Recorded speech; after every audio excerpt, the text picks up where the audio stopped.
So over on the JP version of the game, they kind of just hit us with a hidden banner, not really expecting them to just drop the random 5-star for banner 2 in the middle of the week or the beginning of the week. Because if you guys didn't know, they usually drop that stuff like Wednesday night or Thursday morning, depending on your time zone. So this is a little odd, but I will take it nonetheless, because I remember when I was talking about the event, I was like, oh, so we're going to be getting a new 5-star Ryoma. And they really got me in the second half there. They were like, nope, he's not coming out. And I was like, all right, man, well, you know what? We win some predictions, we lose some predictions. We got the Elizabeth thing right, but Ryoma, I guess we got that wrong. Then they were like, psych, here you go, round 2, here comes Ryoma Lancer. And he's actually quite good. I don't think he's actually broken after looking at him for a bit. I think he's a very good AoE Arts Lancer, but I don't think he's really all that broken, if that makes sense, but I do think he will be very, very good. So in today's video, that's what we're going to be talking about, whether or not you should be summoning for Lancer Ryoma over here,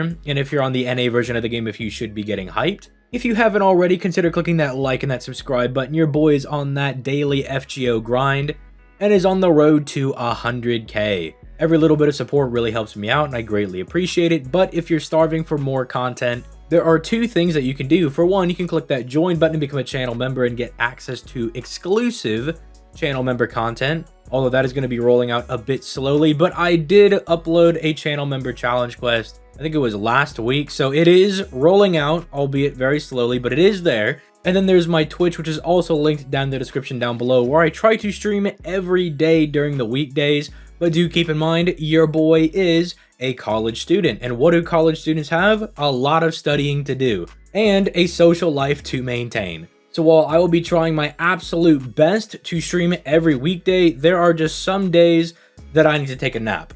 So I am trying to do that every single day. In fact, after I finish this video, I'm going to go stream on the Twitch. Don't misunderstand. I'm not saying after this video goes up. I'm saying after I finish recording this video, I'm going to go stream. So I don't want someone to be like, oh, sweet, stream at like 10 a.m. Let's go. It's like, no, I'm going to be in class, dog. But with all that being said, enough dilly-dallying. Let's just go ahead and start talking about this unit. And as we always do, let's just go ahead and start off by looking at his hits. And this is kind of where I started to get a little bit of concern, but also recognize that this unit's going to be really strong. His NP gain stat is actually quite low at 0.47%.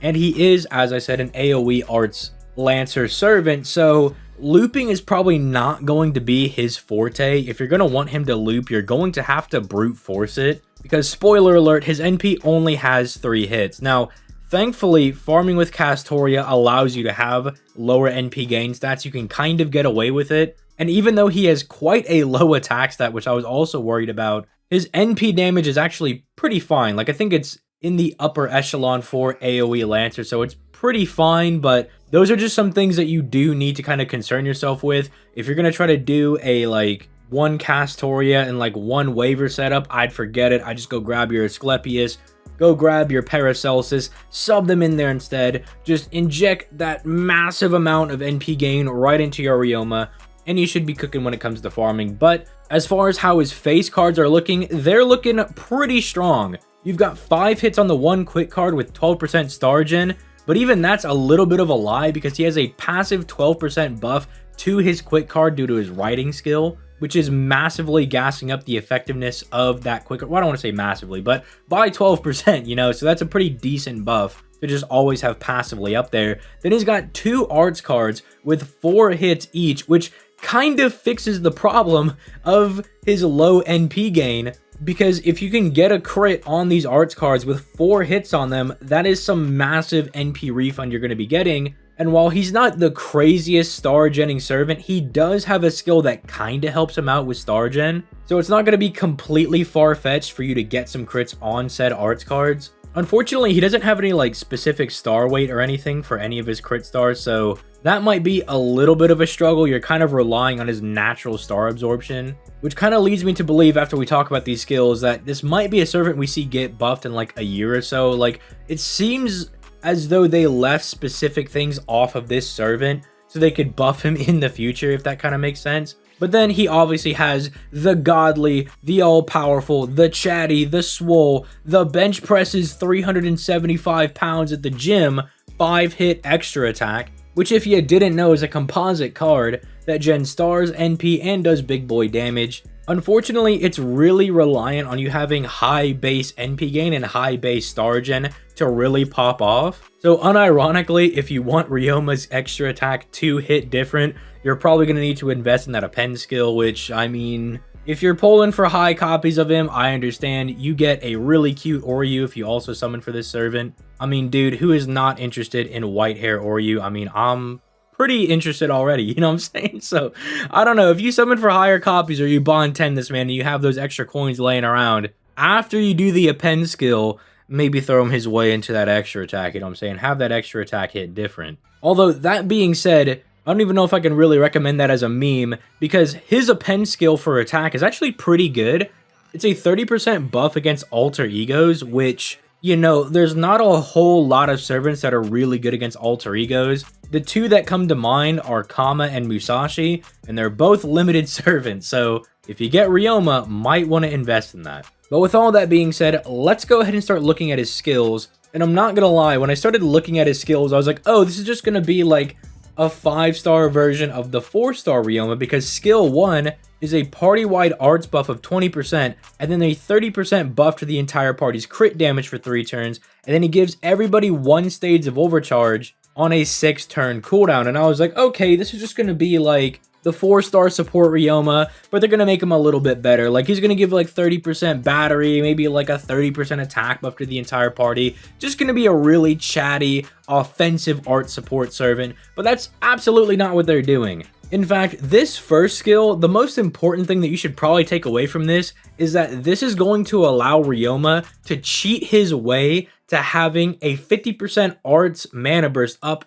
for 3 turns without having, you know, the whole downsides that you're normally getting a mana burst for multiple turns has, where it either becomes hit based or some of their other skills just start to suck dookie. And you guys will know what I mean when we get to skill 3, but for now, let's go ahead and talk about skill 2, which you guys know I love to see this. They gave my boy a 50% battery. They were like, okay, his NP gain is really low. The hits on his NP are really low. Let's just go ahead and inject him with the 50% battery to make sure this boy can get that farming done. And this is why, even though I'm a little bit concerned with the low hit NP, the low NP gain, and the low attack, with the 50% battery, you can, again, kind of just full force try to brute force your way through all the farming nodes. And again, having a 50% battery just allows you to have all sorts of different utilities with different CEs. It's very good in challenge quests for being able to kind of start off by spamming your NP, even if the enemy's stealing your NP. It's just a very good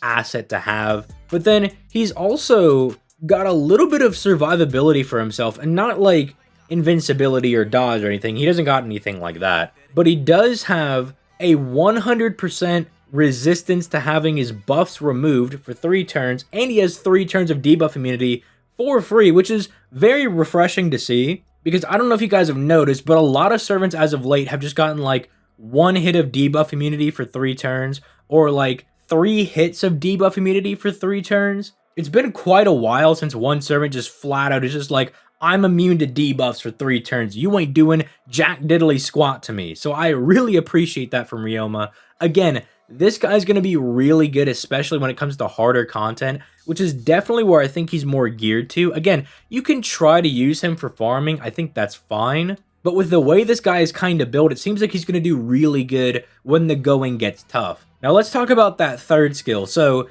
you guys might notice this third skill is a 30% buff to his arts and buster cards for 3 turns, and then it's refunding 10 stars every turn for him every 3 turns on a 6-turn cooldown. So for one, there's the help for the star gen that I was talking about. So he's already got a pretty good quick card, and then he has this, plus his extra attack having the 5 hits, plus the decent 12% star gen stat, means that Ryoma should be able to produce a decent bit of stars on his own in a Brave Chain, especially after this skill adds the 10 stars at the end of every turn. But more importantly, if you look at this 30% buff and the first skill buff of 20%, this boy's got a 50% arts mana burst for free, which is kind of broken. Not only that, but they're also buffing up his buster cards a little bit, so that way, if you don't really want to just refund your NP, you don't feel like looping, you can do some decent buster crit damage, because he does have the 30% buster buff and the 30% crit buff on his first skill. So this guy, again, is just kind of built in a way where he's just here to smack people up. As you'll notice, not a whole lot of survivability going on outside of the second skill that kind of gives him a way to get around enemy debuffs, but really, Ryoma's just focused around smacking the enemy up. Now, I do want to go ahead and mention that his passive skill also does give him an additional 10% crit damage. So when you have the first skill up, he actually has more of 40% crit damage rather than 30%, which again is getting really close to having like a waiver-esque crit buff, which means his crit damage is actually going to be pretty decent. It's not going to be bad. Now, DW might have saw that like, hey, this guy doesn't really have any method of survivability. He might just die if we throw him into some challenge quests. So when you get to his NP, he gets a 50% defensive buff for 1 turn, and then his overcharge is giving him extra NP damage of 20 to 40% for 3 turns. So he has the Muramasa effect where he stacks NP damage, or the Space Ishtar effect where every single NP they get gets stronger and stronger.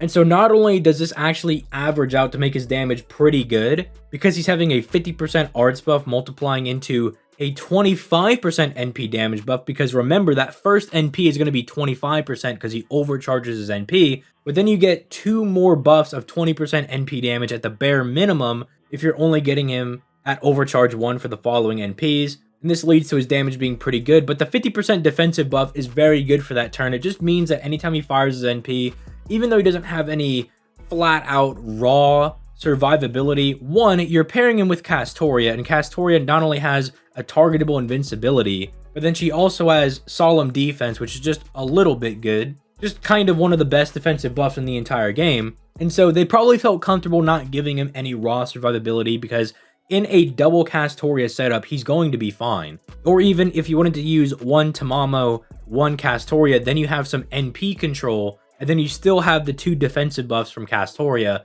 And it just seems like they were kind of fine with not giving him any like invincibility or dodge of his own. And then the 50% defense is fine, especially if you're pairing him with some CEs or other characters that can give him defensive buffs, like say Reigns or Waver, who you can pair him with because they're also more used in like art setups because their NPs are arts. Not saying you can't use Waver and Reigns in like Buster and Quick setups, because I've obviously done that, but I find I have more fun using them in art setups, if that makes sense. So you can definitely make this guy pretty tanky after he fires his NP. But what's the verdict at the end of the day? Is Ryoma a solid, insane servant that everybody has to summon for? Probably not. You can definitely get by without Ryoma. There are other very solid AoE Lancers in the game. If you want another AoE Arts Lancer, Vitra's also in the game, and she's absolutely fine. I think Ryoma's a bit better than Vitra. From my own personal experience, every time I use Vitra, she's always a little bit disappointing. She's still good, but she's a little disappointing whenever I do have to break her out for farming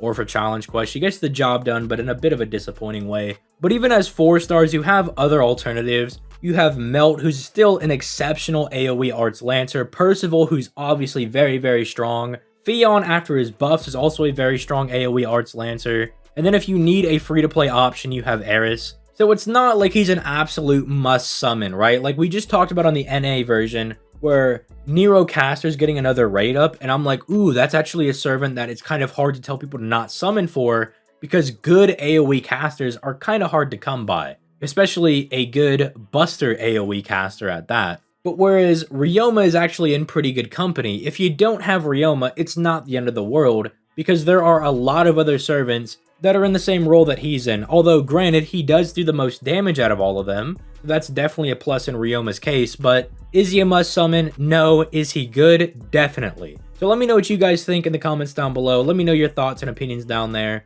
And with all that being said, I'm going to go ahead and get out of here. You guys have yourselves a nice day. Peace late, guys.